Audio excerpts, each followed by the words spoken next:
के साथ शांतनु त्रिपाठी। बुलेटिन की शुरुआत करते हैं। देहरादून में एक कार्यक्रम में शामिल हुए हैं सीएम पुष्कर सिंह धामी और मुख्यमंत्री ने विभिन्न स्थानों का नाम बदलने को लेकर जनता को संबोधित किया।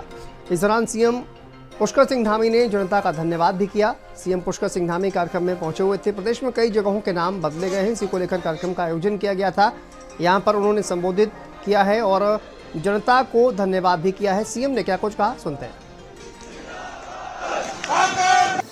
किसी ऐसी उसमें जिसके कारण से हमको नाम लेने में भी कई बार परेशानी होती थी, और आप सब लोगों की भावना, आप सब लोगों के द्वारा लगातार, इसके लिए लगातार बार बार कहा जाता रहा। हमने विभिन्न स्थानों का, राज्य के अनेक स्थान हैं, हरिद्वार जिले में है, देहरादून जिले में है, नैनीताल में है, उधम सिंह नगर में है, जो वहां की जन भावनाओं के अनुरूप जो नाम परिवर्तन होने थे उसका हमने निर्णय लिया, और ये निर्णय हमारे सांस्कृतिक आदर्शों के अनुरूप लिया गया है। बहुत सारे लोग ये भी सोच सकते हैं कि ये निर्णय किसी के खिलाफ है। ये किसी के खिलाफ नहीं है, ये हमारी सांस्कृतिक पहचान के अनुरूप निर्णय लिया गया है।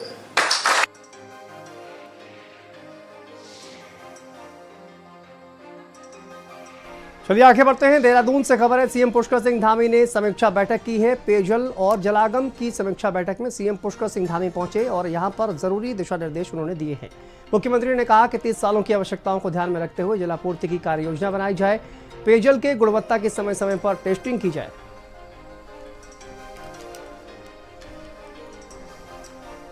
और उत्तराखंड ब्यूरो चीफ पंकज पवार हमारे साथ जुड़ गए हैं। पंकज, ये जो बैठक हुई है, सीएम पुष्कर सिंह धामी यहाँ पर पहुंचे हुए थे, क्या जानकारी इस समीक्षा बैठक को लेकर? देखिए, मुख्यमंत्री ने पेयजल आपूर्ति और इसके अलावा जल संसाधन को लेकर तमाम बैठक ली है, और क्योंकि मुख्यमंत्री गेम चेंजर योजनाओं की और जो हमारे पास चीजें उपलब्ध हैं उनको लेकर लगातार अधिकारियों से फीडबैक ले रहे हैं, लगातार चर्चाएं कर रहे हैं। ऐसे में मुख्यमंत्री ने अधिकारियों को 30 सालों की आवश्यकताओं को देखते हुए जलापूर्ति के कार्य योजना बनाने के निर्देश दिए हैं। इसके अलावा वर्षा जल संरक्षण और भूजल स्तर को बढ़ाने के लिए प्रभावी कदम उठाने को भी मुख्यमंत्री ने जोर दिया है। साफ तौर पर पेयजल की गुणवत्ता की समय समय पर टेस्टिंग भी की जाए, ये भी मुख्यमंत्री ने कहा है। और जितने भी जल स्रोत, नदियां और जल धाराएं जिनको पुनर्जीवित किए जाने की जरूरत है, उसको जन सहयोग के माध्यम से उसको भी तेजी से काम किया जाए। तो कुल मिलाकर मुख्यमंत्री ने महत्वपूर्ण आज निर्देश दिए हैं और कहीं ना कहीं उससे फायदा होगा। जी ठीक है, बहुत शुक्रिया आपका पंकज जानकारी के लिए, अपडेट के लिए। चलिए आगे बढ़ते हैं। उत्तरकाशी यमुनोत्री धाम के कपाट खुलने की तिथि की घोषणा कर दी गई है। आपको बता दें 30 अप्रैल को खुलेंगे यमुनोत्री धाम के कपाट। अक्षय तृतीया पर 11:55 पर कपाट खुलेंगे। यमुनोत्री पुरोहितों ने यमुना जयंती पर इसकी घोषणा की है। और देखिए 30 अप्रैल को कपाट खुलेंगे। अक्षय तृतीया पर 11:55 पर कपाट खोले जाएंगे और पुरोहितों ने यमुना जयंती पर इसकी घोषणा भी कर दी है।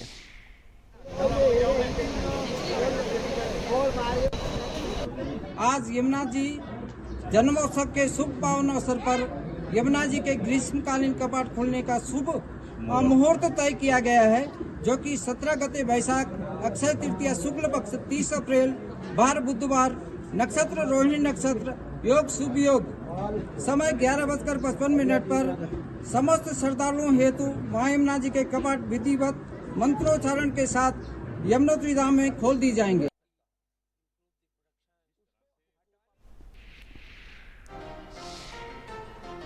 और पंकज हमारे सहयोगी लगातार जुड़े हुए हैं। पंकज, यमुनोत्री धाम के कपाट खुलने की जो तिथि है उसकी घोषणा कर दी गई है, क्या जानकारी है?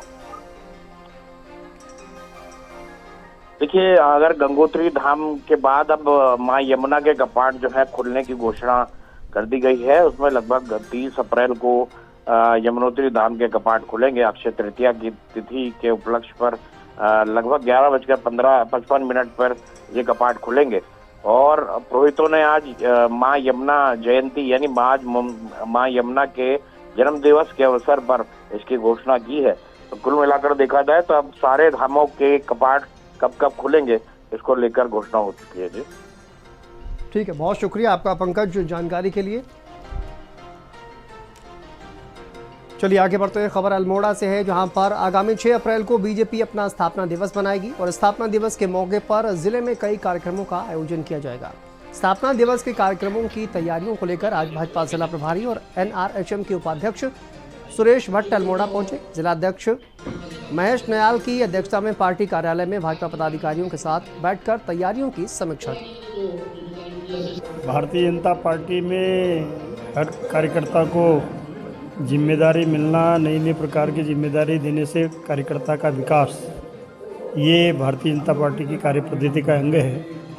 आज अल्मोड़ा में भारतीय जनता पार्टी की बैठक संपन्न होने जा रही है। विशेष रूप से हम सब अपने आप को गौरवान्वित महसूस करते हैं कि हम ऐसी पार्टी के कार्यकर्ता हैं जो दुनिया की सबसे बड़ी पॉलिटिकल पार्टी है। चलिए आगे बढ़ते हैं। हरिद्वार में गंगा के किनारे के पास खुलेआम शराब बिक रही है और इस अवैध शराब को लगातार देखा जा सकता है। हर की पैड़ी तक ये अवैध शराब का जो नेटवर्क है वो फैला हुआ है। एक वीडियो के वायरल होने के बाद से अवैध शराब का ये बड़ा खेल खुल गया। अब सवाल ये उठ रहा है कि आखिर प्रतिबंधित क्षेत्र में कैसे और कहां से ये शराब आ रही है। संजय हमारे सहयोगी जुड़ गए हैं हरिद्वार से। संजय, ये जो अवैध शराब की बिक्री का वीडियो सामने आया है, इसको लेकर क्या जानकारी सामने आ रही है? देखिए, अवैध शराब को लेकर पहले भी हरिद्वार पुलिस ने बड़ी कार्रवाई कई बार की है, लेकिन ताजा मामला हरिद्वार क्षेत्र का ये, जहां पर शराब खुले में बिक रही है और जो खरीदार है वो भी खरीद रहे हैं। हालांकि जिस तरह से लगातार ही कार्रवाई की बात कही जाती है, लेकिन यहाँ पर पूरी तरह प्रतिबंधित क्षेत्र है, उसके बावजूद भी यहाँ शराब कहाँ से आ रही है, ये कहीं ना कहीं प्रशासन के सामने एक बड़ा सवाल है। और हमारी खबर चलने के बाद अब किस तरह से कार्रवाई होती है, हालांकि यह जो मार्ग है, यहाँ से जो बड़े अधिकारी है वो रोजाना गुजरते हैं, बावजूद इसके जो शराब माफिया है वो खुले में शराब बेच रहे हैं। जी बिल्कुल, शराब माफिया खुले में ये शराब बेच रहे हैं, लेकिन पुलिस जो है वो कार्रवाई नहीं कर पा रही। बहुत शुक्रिया आपका जानकारी के लिए।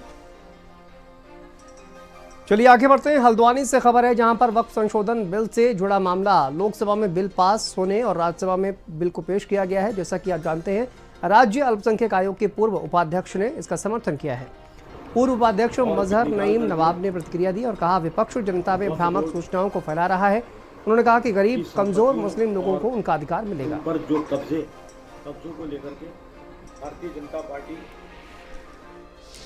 ये वक्फ बोर्ड जो बिल आया है, ये गरीबों को और कल्याणकारी, जो हमारे मुस्लिम समाज में गरीब तबके के जो जिनको इससे मदद मिलेगी, उनकी मदद आज तक नहीं हुई।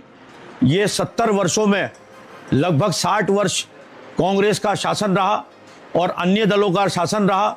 भारतीय जनता पार्टी उस सरकारों में शामिल नहीं रही।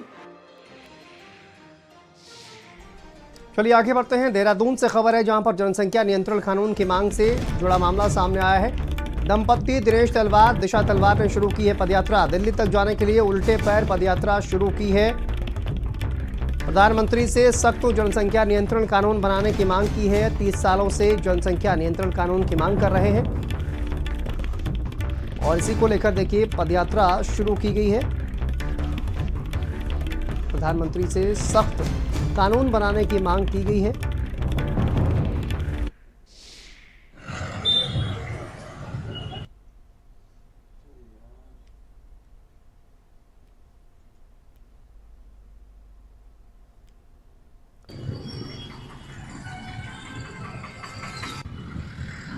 तो देखिए, 30 सालों से लगातार जनसंख्या नियंत्रण की मांग उठाई जा रही है और अब प्रधानमंत्री से मांग की गई है कि जनसंख्या नियंत्रण को लेकर एक प्रभावी कानून बनाया जाए, सख्त कानून बनाया जाए।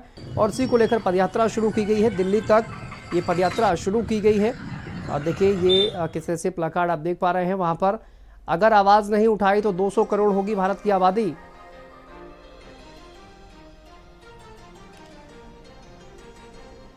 आलोक हमारे सहयोगी जुड़ गए हैं। आलोक, ये जनसंख्या नियंत्रण कानून को लेकर एक पदयात्रा निकाली जा रही है, क्या कुछ इनका कहना है?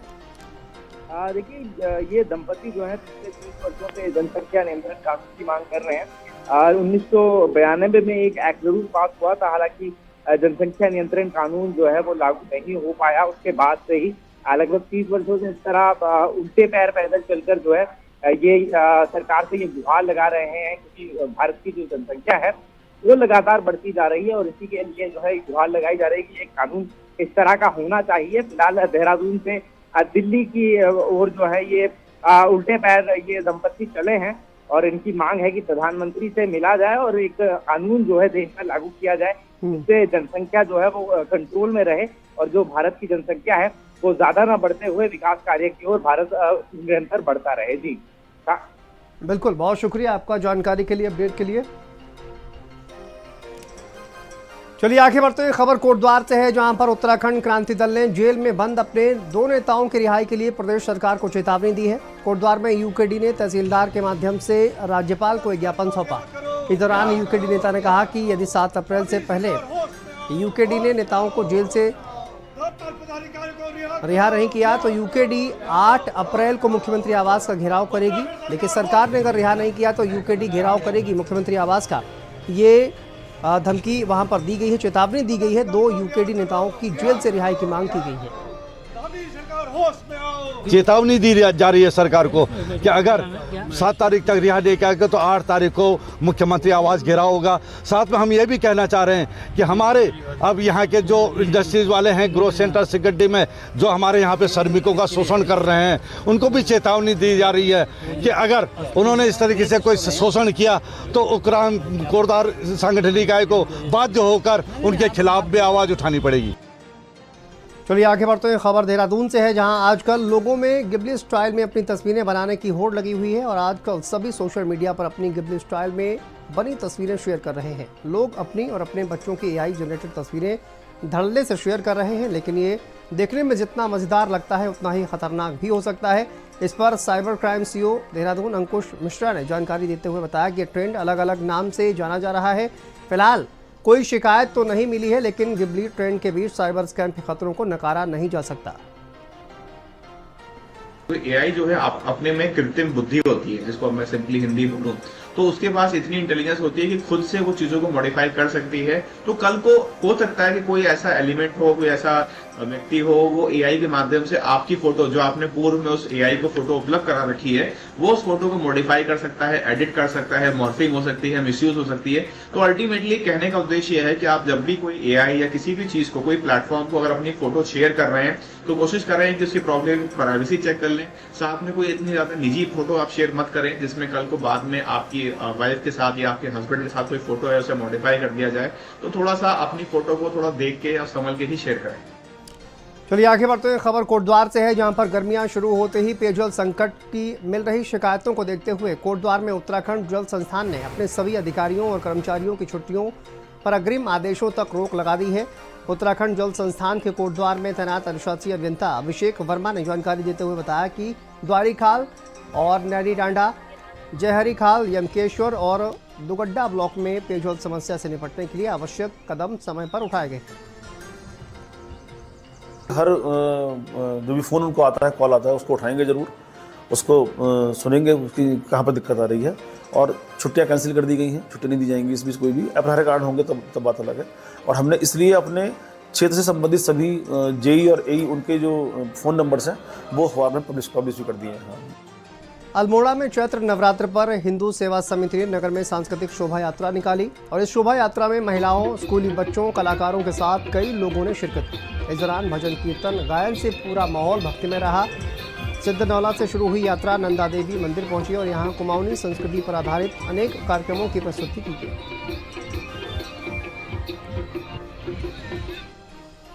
आगे बढ़ते हुए खबर पौड़ी से है, जहां ग्रीन इंडिया मिशन के अंतर्गत वन विभाग पौड़ी सिविल एवं स्वयं के तत्वाधान में पौड़ी के पैडू लस्सियों के ग्रामीणों को 3 दिवसीय मौन पालन और मछली पालन का प्रशिक्षण दिया जा रहा है। 30 से अधिक किसान प्रशिक्षण में प्रतिभाग कर रहे हैं। मास्टर ट्रेनर महेंद्र प्रसाद भट्ट मौन पालन और मछली पालन की तकनीक के गुर सिखा रहे हैं। पहाड़ी क्षेत्रों में कहते हैं कि जो बेमौसमी जो सब्जी होती है हमारी, उसका जो रेट होता है वो मैदानी क्षेत्रों की अपेक्षा बढ़िया होता है। अच्छा, मैंने कम क्षेत्रों में भी अगर कम उत्पादन भी होता है तो उसका भी हमें अच्छा मूल्य मिल जाता है। इसी प्रकार से डेयरी उत्पादन हो गया। हमारी जो पहाड़ी गाय होती है, खासतौर से जो बद्री गाय हम लोग बोलते हैं, उसका दूध कीमती, बहुकीमती है, पोषक तत्वों से भरपूर है और इसका जो घी है वो बड़ा महंगा जाता है। दूध की बात करी जाए तो ये घर से ही जो है 40 रुपये 50 रुपये लीटर के हिसाब से जाता है। तो हम लोगों ने इसमें ये प्रोत्साहित करते हैं लोगों को प्रशिक्षण के माध्यम से, किस प्रकार की गायों का आप लोग संरक्षण करें, उत्पादन इनको जो है पालें, इनका डेयरी उत्पादन करें, दूध उत्पादन करें और इसको जो है अच्छे दामों पर जो है बाजार में, जैसे दूध वगैरह है। ये जो योजना है वो है ग्रीन इंडिया मिशन। उसके अंतर्गत सिविल सेवन विभाग पौड़ी द्वारा जो ग्रामीण क्षेत्रों में आजीविका संवर्धन की ट्रेनिंग दी जा रही है, जिसमें आज जो भीमली मल्ली हमारा गाँव है उसमें हमने मशरूम और अचार और बाकी सारे प्रशिक्षण गांव वालों को दिए। उसमें केवल महिलाएं नहीं है और बाकी लोगों ने भी बढ़ चढ़कर इसमें भाग लिए। स्वरोजगार की तरफ एक बहुत बड़ा कदम है और बहुत अच्छी योजना है। इसमें हम बहुत बहुत धन्यवाद देते हैं केंद्र सरकार का, जिसके वजह से गांव वालों को काफ़ी फायदा होगा। और केवल मशरूम ही नहीं, इसमें हमने जो सिलाई कढ़ाई और जो आपके अचार बनाने की और साथ में जो पापड़ बनाने की और भी कई सारे हमने प्रशिक्षण के कार्यक्रम इसमें करवाया। चलिए आगे बढ़ते हैं। खबर अल्मोड़ा से है, जहां पर पुलिस का स्मैक तस्करों के खिलाफ अभियान लगातार जारी है। पुलिस एसओजी की टीम ने एक स्मैक तस्कर को पकड़ा है और तस्कर के पास से 13 ग्राम से अधिक स्मैक बरामद की गई है। स्मैक की कीमत लगभग 4 लाख रुपए बताई जा रही है और एनडीपीएस एक्ट के तहत पुलिस ने मुकदमा दर्ज किया है। साथ ही पुलिस अभियुक्त का पुराना रिकॉर्ड भी खंगालने में जुटी हुई है। अल्मोड़ा जनपद के लोधिया बैरियर पर यह गिरफ्तारी की गई। लोधिया बैरियर के पास चेकिंग कर रही थी तो इसी दौरान हमको एक अभियुक्त इसमें पकड़ा गया स्मैक के साथ। 13.10 ग्राम स्मैक है और इसकी कॉस्ट अंतर्राष्ट्रीय बाजार में लगभग 3,93,000 रुपए है और इसके विरुद्ध एनडीपीएस एक्ट में मुकदमा दर्ज कर लिया गया है। आगे बढ़ते हुए खबर ऋषिकेश से है, जहां पर चारधाम यात्रा को बेहतर बनाने के लिए 13 सेक्टर में ऋषिकेश क्षेत्र को बांटा जाएगा। वार्षिक निरीक्षण पर ऋषिकेश कोतवाली पहुंचे हुए थे एसएसपी। चारधाम से जुड़ी अन्य जो समस्याएं हैं उन पर चर्चा की गई है। एसएसपी देहरादून ने इसकी जानकारी दी। कहा कि यात्रा के दौरान भीड़ को फौरन अटेंड करने के लिए भी 13 गाड़ियों की मांग पूरी हुई। लिया गया कि इस बार चारधाम यात्रा के लिए क्या बेहतर हो सकता है। पिछली बार जो समस्याएं आई हैं, जो दिक्कतें आई हैं, उसको कैसे दूर किया जाए और क्या बेहतर और व्यवस्थाएं हो सकती है, इसको देखते हुए निरीक्षण रखा गया। देखिए, पुलिस के स्तर से जो तैयारियां होती हैं उसमें हमारा जो फोर्स का इस बार जो डिप्लॉयमेंट है वो करीब 5 दिन पहले यात्रा शुरू होने से पहले आ जाए यहाँ पर। चलिए आगे बढ़ते हैं। टिहरी से खबर है, जहां पर लोकसभा एवं विधानसभा सीटों में नारी शक्ति अधिनियम 2023 के मुताबिक महिलाओं को 33% आरक्षण लागू करने की मांग को लेकर टिहरी में महिला कांग्रेस के जिला अध्यक्ष आशा रावत के नेतृत्व में महिला कांग्रेस ने प्रदर्शन किया। इस दौरान जिलाधिकारी के माध्यम से राष्ट्रपति को एक ज्ञापन भी सौंपा गया। आज का पुतला जो महिला आरक्षण विधेयक जो 1923 में पारित हुआ था, जिसमें कि उसके संविधान के 28वें संशोधन में ये कहा गया है कि लोकसभा दोनों सदनों में पारित हुआ था और उसमें ये कहा गया था कि लोकसभा और विधानसभा में जो सीटें आएंगी उसका कुल प्रतिशत का 1% महिलाओं को दिया जाएगा। लेकिन ये देखा जा रहा है कि जब चुनाव होते हैं तो महिलाओं को कोई कहीं से भी टिकट नहीं दिया जाता है। तो इसमें कहा जाता है कि महिलाओं की अपेक्षा की जा रही है कहीं ना कहीं। तो हम ये चाहते हैं कि महिलाओं को जब चुनाव हो तो विधानसभा और लोकसभा में भी सीटें दी जाए। चलिए आगे बढ़ते हैं। हल्द्वानी से खबर है, जहां पर प्रशासन ने चौसला क्षेत्र में अवैध रूप से संचालित एक फोम फैक्ट्री पर बड़ी कार्रवाई करते हुए उसे सील कर दिया। कार्रवाई एसडीएम परितोष वर्मा, तहसीलदार और मुखानी थाना प्रभारी विजय मेहता के नेतृत्व में की गई है, जिसमें प्रशासनिक टीम भी मौजूद रही। साथ ही आम जनता से भी अपील की गई है वे किसी भी अवैध गतिविधि की जानकारी प्रशासन को दें। एक फैक्ट्री को लेके शिकायत की गई थी और कल ये भी शिकायत की गई कि अवैध रूप से संचालित हो रही है। तो आज विभिन्न विभागों के साथ उसका संयुक्त निरीक्षण किया गया और निरीक्षण के दौरान ये पाया गया कि फैक्ट्री में कई अनुमतियां नहीं हैं और कुछ अनियमितताएं भी पाई गई, जिसको दृष्टिगत रखते हुए उस फैक्ट्री को सील कर दिया गया है। साथ ही एक दूसरी फैक्ट्री होने के संबंध में भी शिकायत की गई थी। उसके संबंध में जानकारी करने पर ये विदित हुआ कि विगत कई वर्षों से वो फैक्ट्री बंद है और उस पर कोई भी उत्पादन का कार्य नहीं चल रहा है। साथ ही मौके पर उस फैक्ट्री का ताला भी लगा था, जिस कारण एक फैक्ट्री जो है जो अवैध रूप से चल रही थी उसको सील कर दिया गया है और जो उसका अतिक्रमण वाला भाग है उसको 15 दिन का नोटिस पूर्व में ही प्रेषित कर दिया जाता है। चलिए आगे बढ़ते हैं। टिहरी से खबर है जहां पर झील विकास परियोजना के तहत पर्यटन विभाग ने नई टिहरी के बौराड़ी में 22 करोड़ की लागत से एडीबी के द्वारा ISBT कवर्ड मार्केट और सिटी सेंटर सौंदर्यीकरण और निर्माण कार्यों का टिहरी के विधायक किशोर उपाध्याय, जिलाधिकारी मयूर दीक्षित और नगर पालिका अध्यक्ष मोहन सिंह रावत ने बौराड़ी ISBT में भूमि पूजन कर प्रथम चरण के कार्यों का शुभारंभ किया है। टिहरी झील जो है कम से कम जितना हमारे राज्य का बजट है उसके आधा जो है रेवेन्यू यहाँ से जनरेट हो सकता है। तो इसमें बहुत सी जो है एक्टिविटीज़ हो रही हैं। ये तो एक छोटा सा हुआ है, मैंने कहा जल्दी इसको शुरू होना चाहिए। और आज माँ यमुना का भी जन्मदिन है, नवरात्र भी हैं। तो ये जो बस अड्डा बहुत ख़राब लगता था, ये जिस तरह की स्थिति थी जब मैं विधायक बना तब इसको मैंने देखा था कि इसको ठीक किया जाना चाहिए। तो 22 करोड़ का जो है ये प्रोजेक्ट है और इसको हम एक अंतर्राष्ट्रीय स्तर का जो है बनाएंगे। अभी देखिए पर्यटन विभाग के माध्यम से एडीबी के द्वारा फंडेड प्रोजेक्ट है जिसमें कि विभिन्न क्लस्टर्स में काम किया जाना है टिहरी लेक के आसपास नई टिहरी में। तो इसमें आज प्रथम चरण में नई टिहरी में ISBT और सिटी सेंटर प्रोजेक्ट का जो रिनोवेशन है, सौंदर्यीकरण है, उसका शुभारंभ कर दिया गया है। इसमें करीबन 1 से 1.5 साल लगेगा और जो हमारा मेन हार्ट है पूरे शहर का, जी Bauradi, ISBT, city centre, Ganesh Chowk, इसके आसपास काफ़ी फैसिलिटीज़ यहाँ पर डेवलप होंगी जिससे कि निश्चित तौर पर पर्यटक को भी अच्छा यहाँ पर रिस्पांस मिलेगा। साथ ही जो व्यापारी हैं उनके लिए भी यहाँ पर रोज़गार के अन्य साधन उपलब्ध होंगे और शहर की जो हाव भाव है, लुक है, उस पर भी काफ़ी अपग्रेडेशन होगा। चलिए यहाँ पर रुकते हैं छोटे से ब्रेक के लिए। खबरों का सिलसिला लगातार जारी।